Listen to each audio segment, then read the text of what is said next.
without making records of it. And I keep saying, God, make a CD or something. I mean, he is my favorite singer. I don't mind saying that. It's love his voice. I love his friendship. I love what he does in working with me and me with him. Thank you, Alan. The last time I heard the song, I was standing in the back behind the curtains because I had to bring stuff out for his wife, and so I didn't get to see it, but I heard it twice. So, great song. This morning, I was going to also honor those of you who are veterans, but I'm so glad Keith did that. I am so thankful for those of you who have served and who have protected those of us who we're not really sure whether we could do so or not. Some of us might even be cowards, but thank you for your faithfulness. Thank you for your service. And I suspect that we're going to have to raise a whole new generation of people to protect us because the times are getting, well, as you know, very, very difficult. With that in mind, we are picking up our study in Hebrews again. We've been off a couple of weeks, and Hebrews chapter 12, it just sort of fits with these guys kind of stumbling up here today that we're going to be talking about the great race that each of us is a part of. And with that in mind, I'm going to tell you a story I heard recently. Some of the men in Payson who work for the propane, you know, the gas, they come out and they check your tanks and so forth. Well, they were checking tanks in the area down one of our little roads that have a few houses there. So rather than just driving in front of each of the houses, they parked down at the end of the road and just walked down to each. One of them was a little older than the other. He was actually training the younger man to do these things. And they started kind of bragging to each other. The older man actually claiming that he was still in good shape.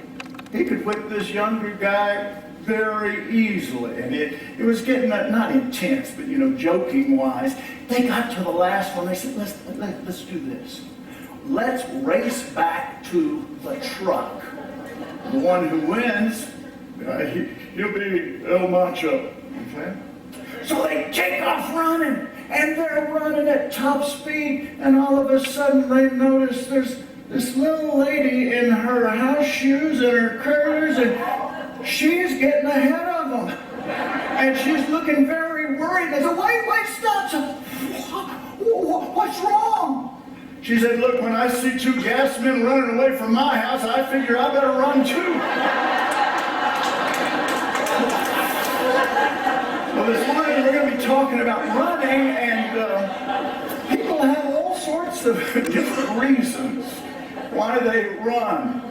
Here in Hebrews chapter 12, we are told that there is a race set before us. So let's read about it. Hebrews 12, verses 1 through 3. Therefore, since we have so great a cloud of witnesses surrounding us, let us also lay aside every encumbrance and the sin which so easily entangles us, and let us run with endurance the race that is set before us, fixing our eyes on Jesus, the author and perfecter of faith, who for the joy set before him endured the cross, despising the shame, and has sat down at the right hand of the throne of God.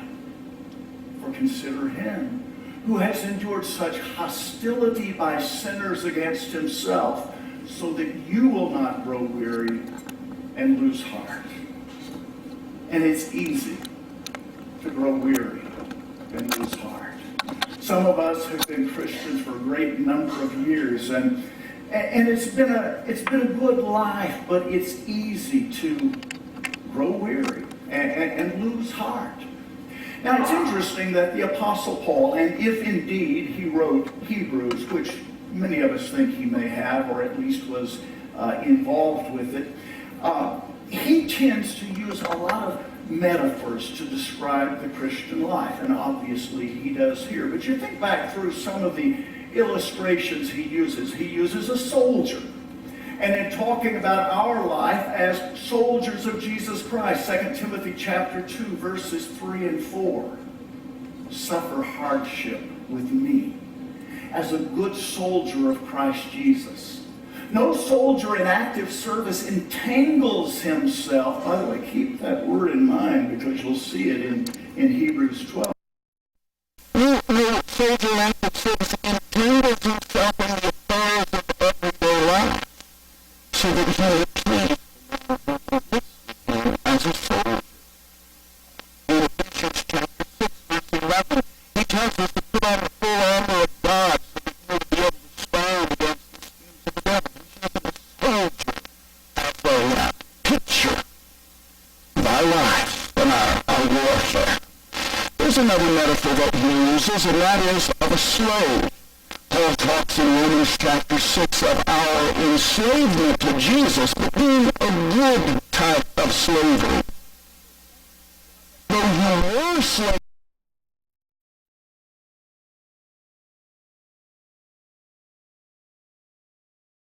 And having been freed from sin, you became slaves of righteousness. Still slaves, but a far, far different picture in our life with the Lord.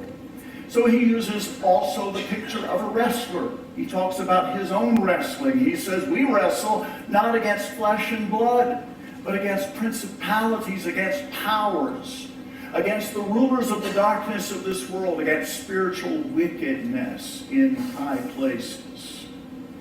And then, finally, he uses a runner. It's not the only thing. He also uses pictures of a farmer. He uses pictures of a miner. Peter uses metaphors too. But it's this picture of a runner that brings us back to what we're going to be talking about this morning. Paul says in 1 Corinthians chapter 9, verse 24, do you not know that those who run in a race all run, but only one receives the prize? Run in such a way that you may win. And then in Philippians chapter 2, verse 16, he says, holding fast the word of life, so that in the day of Christ I will have reason to glory, because I did not run in vain, nor toil in vain. And then that brings us to Hebrews chapter 12, verse 1, where he says, let us run with endurance. And many of us feel like we probably don't have that anymore, but fortunately we're talking spiritually here, and I think we can understand how it fits in our lives to run with endurance. Outline's very simple. I think if you can just keep this in your mind, you have basically everything Paul or the author of Hebrews wants you to know. First of all, we're going to look at the exhortation. Therefore, since we have so great a cloud of witnesses surrounding us, let us run with endurance. That's his exhortation to us. He follows that then in talking about the encumbrance. He says, let us also lay aside every encumbrance and the sin which so easily entangles us. There's that word that Paul used in 1 Timothy. And then he talks about the endurance that we all need. He says, let us run with endurance the race that is set before us. And then finally, we're going to look at the encouragement, fixing our eyes on Jesus.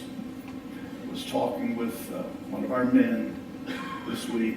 He's been in hospice for a week. Is Richard here this morning? Richard, I don't see. Probably not. He's been there all week, but you know, Richard's skin is beginning to tear, and he has some of the problems that many of us are beginning to have, but his is much worse. And we were talking about heaven and how great it will be to be there. And he started to get tears in his eyes, and he said, yeah, the streets of gold, the towers and pearls and jewels, but no. We want to see Jesus. Now, wait a minute, I came to preach to you. And it was so beautiful. I mean, he's He's ready to be with the Lord. Should he take it or should he not? He's going to be here and fellowshipping with us and encouraging us. Fix your eyes on Jesus. Let's talk about the exhortation here. And we start with a word that I call your attention to over and over and over. The word therefore. Therefore, since we have so great a cloud of witnesses surrounding us. And I know this gets old, but we have new folks in here every now and then, so they need to learn this as well. When you see the word therefore in a sentence, you look to see what it's there for.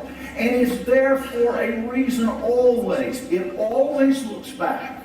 It always looks back at the verse before or the concept before. It may even be a whole chapter or passage before, but it looks back.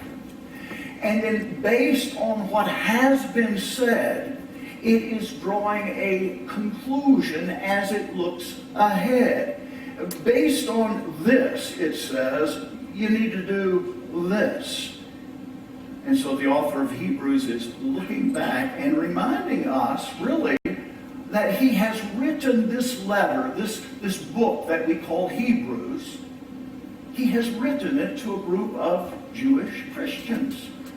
People who had been raised as good Jews and they knew the law of Moses and they knew all of the culture of the Jews, and then somewhere along the way, with Jesus coming and being born and living in his life and dying and rising again, now the story has gotten around, and these people, they had trusted Jesus and they'd become Christians, but after doing that, they're starting to get persecution from the other Jews. They didn't like losing some of their converts, and these Christians, as they begin to be persecuted, it's getting tough on them. And so they decided, some of them, that they would just sort of turn back to Judaism. They thought to themselves, we'll go back to Judaism right now, and then later, when the heat's off, we can become Christians again. It's all right. And so as they're turning back and turning away from Jesus, the author of Hebrews is trying to get them to see Jesus is better. Why would you turn back to an old system of shadows when he is the reality? Every part of his letter is about Jesus is better. Jesus is better than the prophets. He's better than the angels. He's better than Moses. He's better than the Old Testament system. He is a better high priest. All through this book he's been saying, he's better, he's better, he's better. And now when we come to chapter 12, he says, therefore, you need to respond. And here's what he says. Therefore, since we have so great a cloud of witnesses, and he's going to tell us to keep running the race. I want to stop with this great cloud of witnesses here. Who are these people? And you've probably heard this passage taught again and again. I've even heard many preachers use this passage to say, well, this is talking about your loved ones who've already gone to heaven. You know, Granny's up there and she's watching you, and of course you don't want to disappoint Uncle Henry. He was a Sunday school teacher and he's looking down and he's watching you, and don't disappoint Aunt Mary. And the only problem is we have nothing that I know of in the New Testament that teaches us that believers will be able to see down here. Maybe, and it's a nice idea maybe, but it's not in context what he's talking about. It's really pretty clear what he's talking about here. Let me show you the words, because you've got to see the exact word that he uses here. He says, therefore, since we have so great a cloud of, there's the word, witnesses. If we were to look at the Greek word, even you would probably figure out what the word is. It is martyris. Martyr. It's martyr. That's what he's talking about. We have these martyrs surrounding us. You say, oh, what martyrs? Again, he says, therefore, that means we've got to look back. When you go back to Hebrews chapter 11, you remember we divided the chapter into the success stories of faith, and there were some great success stories. But then we got to the end of Hebrews chapter 11, and there were some suffering stories of faith. And I think that's what he's talking about here. He mentioned it in Hebrews chapter 11, verses 35 to 40. He says, and others, people of faith, others were tortured, not accepting their release, so they might obtain a better resurrection, meaning the reward of pleasing God. And others experienced mockings and scourgings, and it goes on and on and on, and it gets pretty R-rated and gross, what these people had gone through. And he says, we've got them. We've got these witnesses that I just talked about. They are examples for us. So yeah, if Granny's up there and she's watching, that's fine. But he's talking about these folks whom he has just set up as great examples of the faith. And when he talks to the Hebrews now, we're going to get to it in verse 4, but notice what he's going to say. You, Hebrews, the ones I'm writing this letter to, you have not yet resisted to the point of shedding blood. But you remember these people I told you who did? And he says there were some who were sawn in two. There were some who were stoned. Just gross stories. But he says, not you.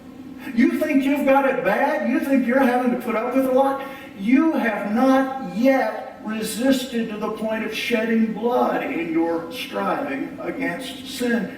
But when you look back at this great cloud of witnesses, they have. They gave it all for Jesus. They gave up their lives for him. They were willing to die because of their faith. There's one thing you might not necessarily notice here, but it tells us a lot about the book of Hebrews. You see that word yet? You have not yet resisted to the point of shedding blood.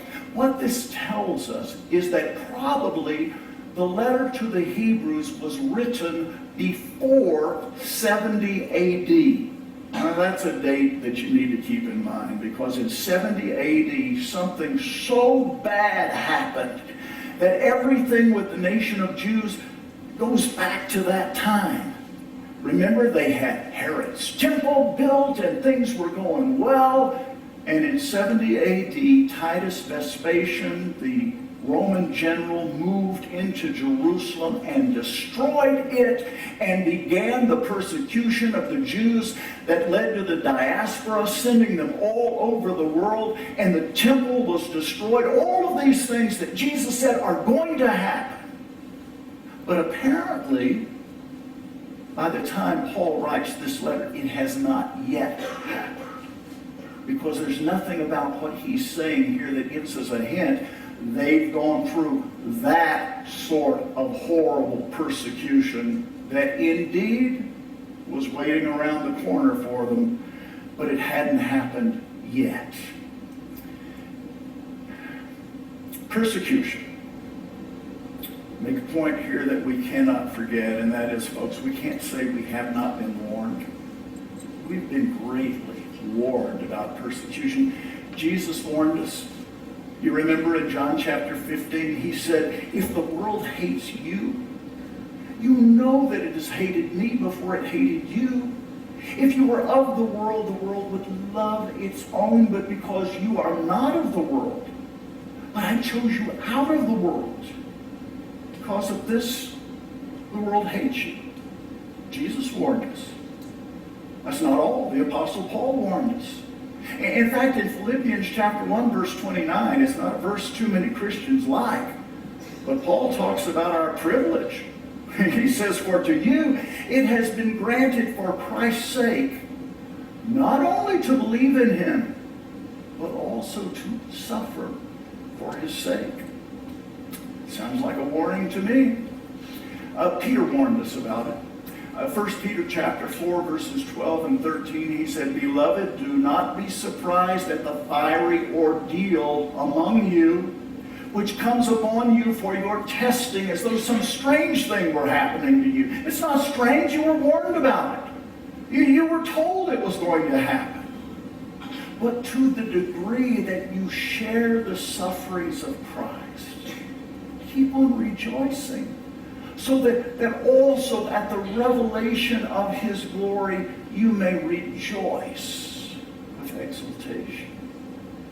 So we've been warned. We've seen the possibility of persecution even for us. And yet, there's always somebody really optimistic who would say, nobody's ever mistreated me. I think you're getting a little over dramatic about it, Pastor. In fact, I've heard you talk about we need to be ready for persecution because it may come.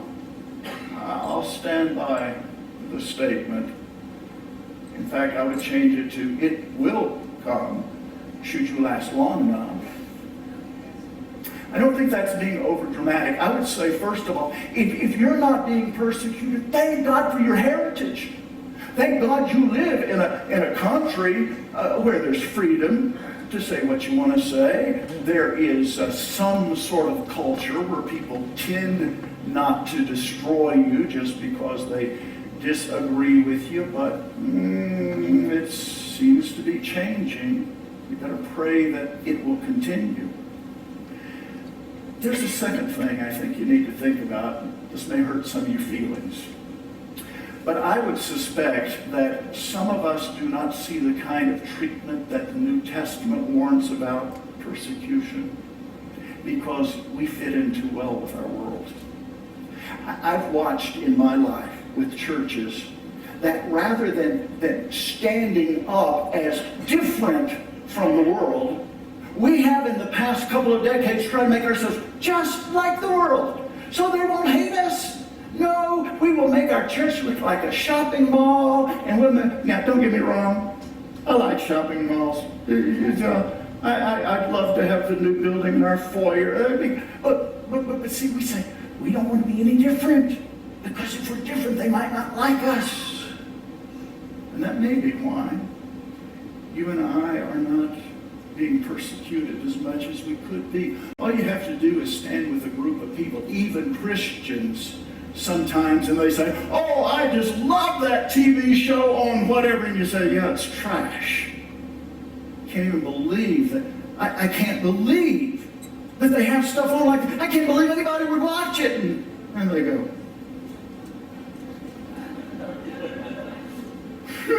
"Who are you? I'm an adult. I can do what?" Even with Christians, I see it. I have to be real careful sometimes talking about trash on TV because it's all there. Number 3, take the warnings seriously. Because I do believe that if we continue to live in the... Can you turn down I've got a lot of feedback. Yeah, I'm working on that. Yeah. Okay. I do think we're going to see more of it. So with that in mind, I know there's probably someone else out there remembering the words of Peter, and I think they fit well here. It is time for judgment to begin with the household of God. And if it begins with us first, what will be the outcome of those who do not obey the gospel of God? And if it is with difficulty that the righteous is saved, what will become of the godless man and the sinner? Therefore, those also who suffer according to the will of God shall entrust their souls to a faithful Creator in doing what is right. It's serious. Very serious.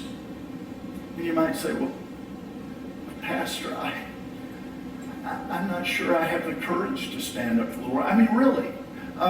If we were persecuted like people that they talk about or persecuted, I don't think I could do that. I'm not saying I'm a coward, but I don't know. Or if they hurt my children, I'm not sure I could stand up for Jesus. So So what should I say? I thought a lot about this yesterday as I was working on this message. I'd like to suggest a few things to you. First of all, folks, we need to understand the seriousness of standing strong for Jesus, because he told us, Matthew 10:32, if you will not confess me before men, I'm not going to confess you before my Father. And that's just good logic. But you also got to notice what he says before that. Verse 28, he says, do not fear those who kill the body but are unable to kill the soul.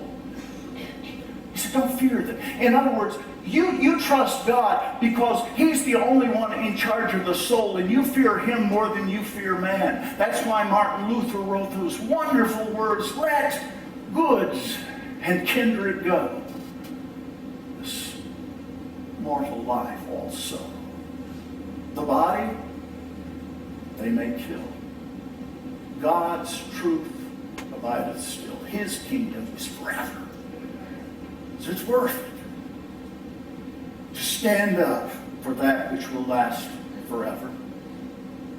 Fear God more than you fear man. There's a second thing in the passage that precedes it. Verse 31. So do not fear. You're more valuable than many sparrows. God, for the most part, does take care of us. There are times when, yes, he has allowed the world to get so bad. And yes, he does intend for us to stand strong even during those times. But you need to understand, he cares for you. Don't worry about the future. God will give you the grace to stand up to persecution only when you need it. You don't need it right now. You can't even imagine it right now. But he gives that for those who have stood against some of the most horrible things, and yet they stood strong for Jesus. But there's one other thing, and that is verse 32. Therefore, everyone who confesses me before men, I will also confess him before my Father who is in heaven. But whoever denies me before men, I will also deny him before my Father who is in heaven. He said, wow.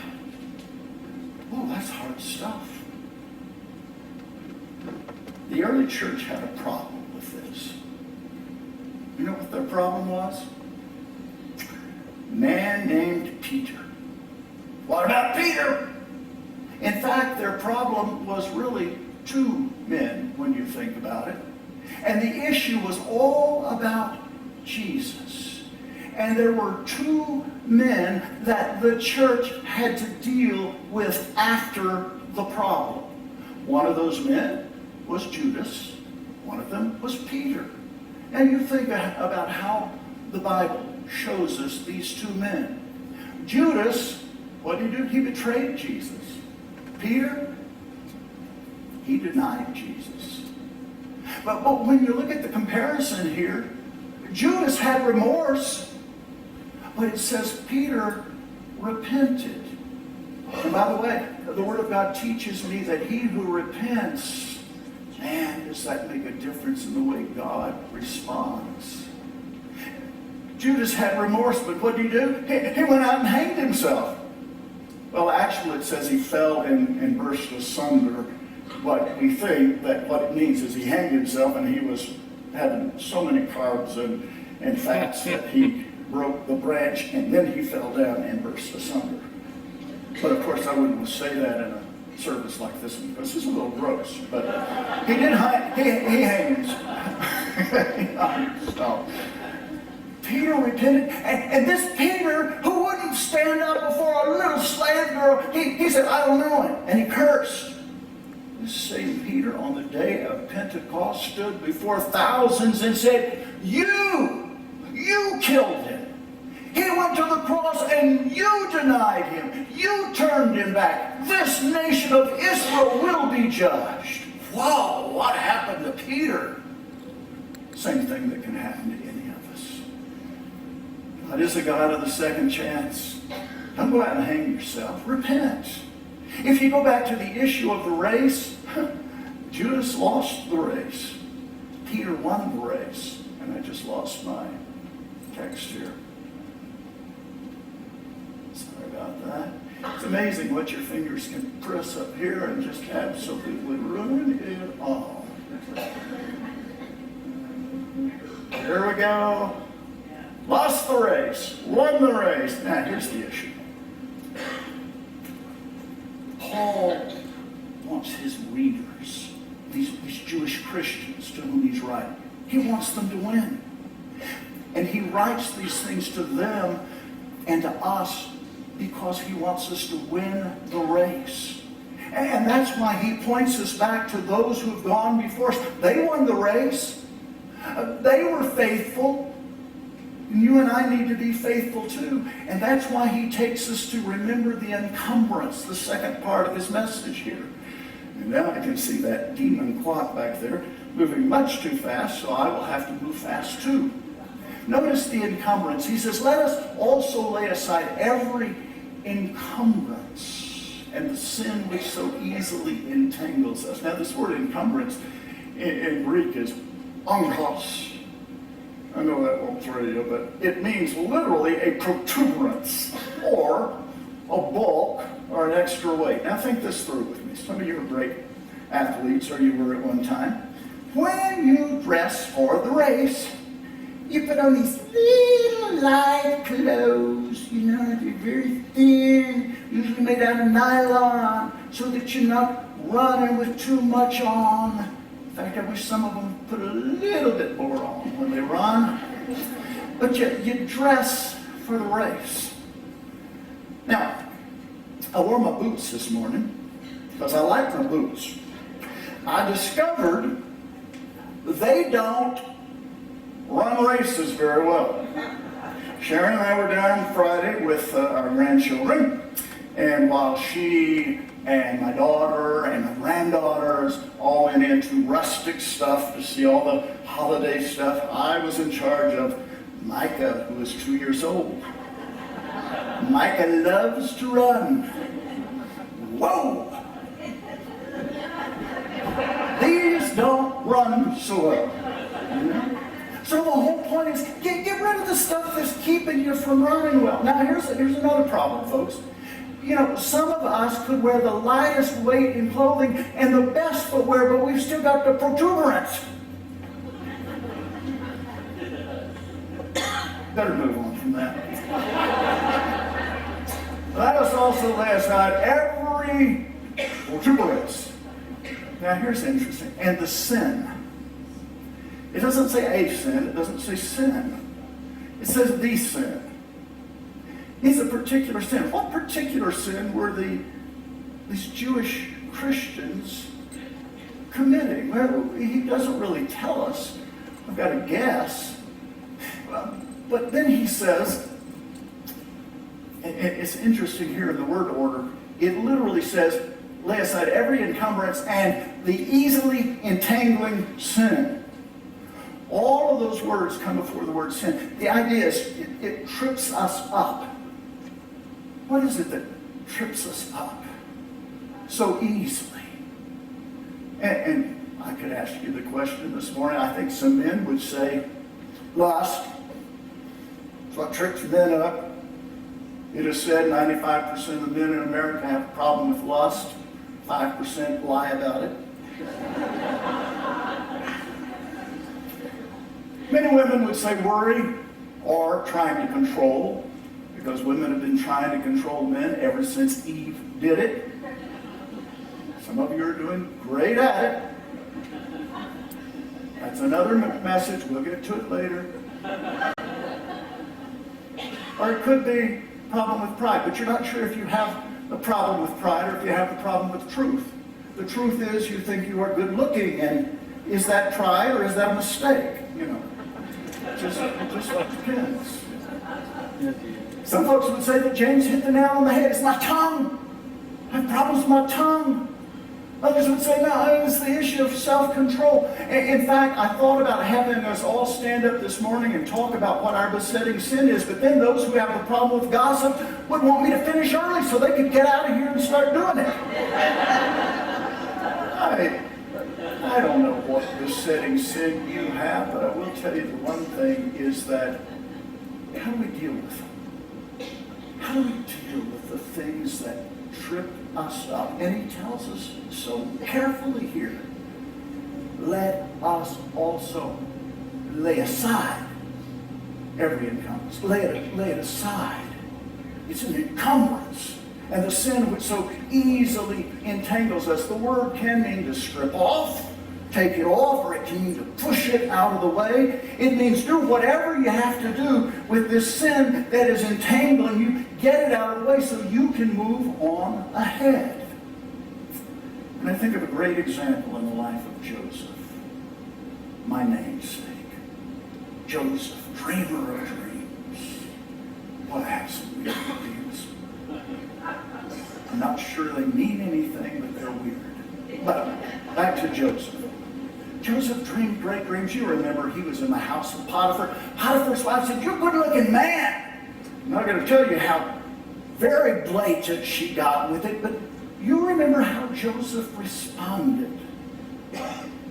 He said, how can I do this great evil and sin against God? See, our problem in dealing with our sin is not to push it away, not to strip it off. Our problem is more like, oh, my precious.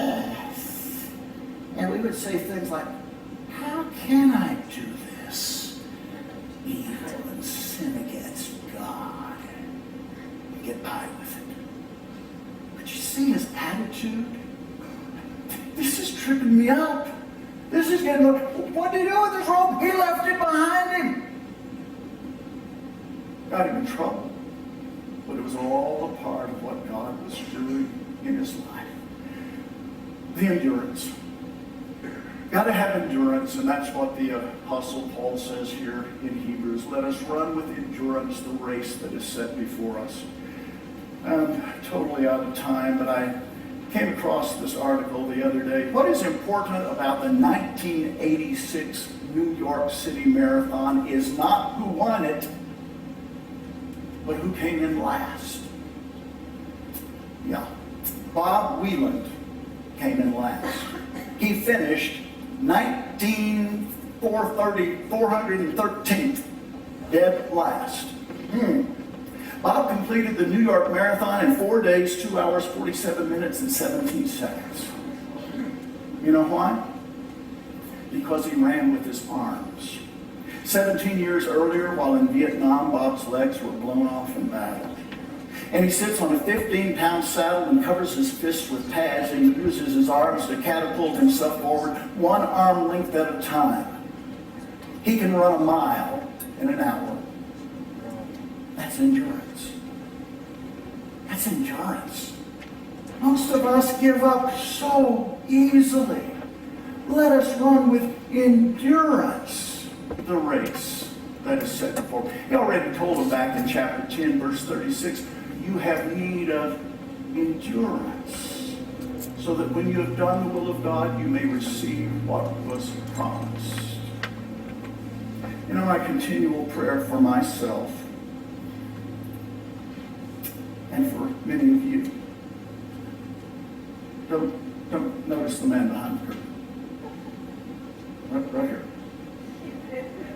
By the way, y'all are probably not going to come out and sing because I'm not going to quit preaching. Think about the kings in the Old Testament. Some of them served God so well when they were young. But then you read their story when they're old and they gave up. They gave in. My prayer for myself, my prayer for you is, God, help us to have endurance and finish well. There's only one way to do that I know of, and he tells us in the passage. We need this kind of encouragement, fixing our eyes on Jesus. We've got to keep our eyes on him. It's the only way that will get us to the end. Knowing that he's our greatest example. He ran the race before us. He gave it all. Keep our eyes on him. Lest, he says, so that you will not grow weary and lose heart.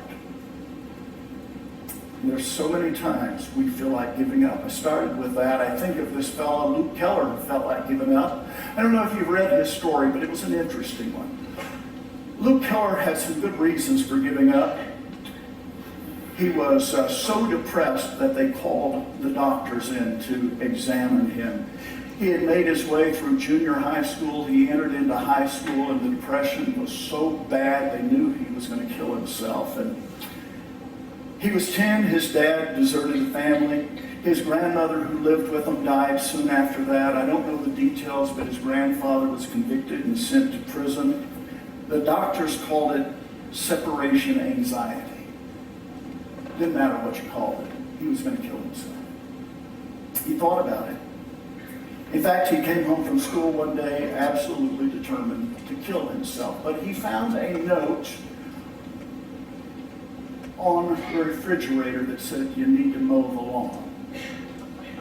He thought, okay, I don't want to mess Mom up. I'll mow the lawn and then I'll kill myself. While he was mowing the lawn, and he tells in his story that he prayed, "God, if you're real, if you are what people say you are, then tell me something, because today I'm going to end my life. I need you now if you're real." According to his story, he said, God said, "I want you to follow me. I want you to follow me." Did God tell him? I don't know. He said, "I want to make sure I wasn't crazy." I asked him again. God said, "I want you to follow me." And he did. Much more than I can tell you with the story. But his depression left him, and he got back into his passion of playing football in high school. He wasn't even going to do it his senior year, but he decided that he'd get back into it, and he was an amazing football player that year. And to honor God, Luke would always run into the end zone, making the touchdown, and do what Tebow used to do, and that is kneel. And he would always point to Jesus. Not everybody liked that, really. It was during the second round of the playoffs that one of the officials brought him aside and said, "Son, if you do that again, we will take you out of the game. Not only will we take you out of the game, you will not be able to play in the next game." What do you do? What do you do? You want to please God, but his sister sent him a quick note and said, "Just trust God in this." And he decided that on the next touchdown run, because he knew there would be one, he would simply stand. And that's what happened. After making the next touchdown, he remained standing where he was and simply walked off to the side.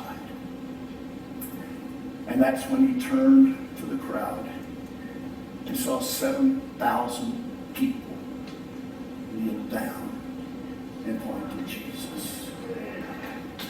Looking unto Jesus, the author and finisher of our faith, who for the joy that was set before him endured the cross, despising the shame, and has sat down at the right hand of the throne of God. That keeps us going. Let's pray. Father, there's so much in this passage that is so thrilling and so necessary in our lives, but I pray that you would send us home today, Lord, realizing that life is tough, but you're tougher. And with you living in us and the power of your Holy Spirit indwelling us, we can do what you want us to do.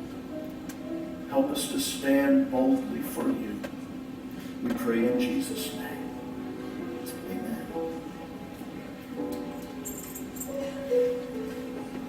Well, because of time, long-winded preachers. I don't know why he likes being with me, but hey. I'm just going to have you dismissed this morning. Great message, though, wasn't it? What a great reminder. What do you do with it now? Just put it in your pocket and go home? No, let's live it. Let's do it. Let's lay aside those things and let's keep our eyes on Jesus and continue forward. God bless you. Have a great week.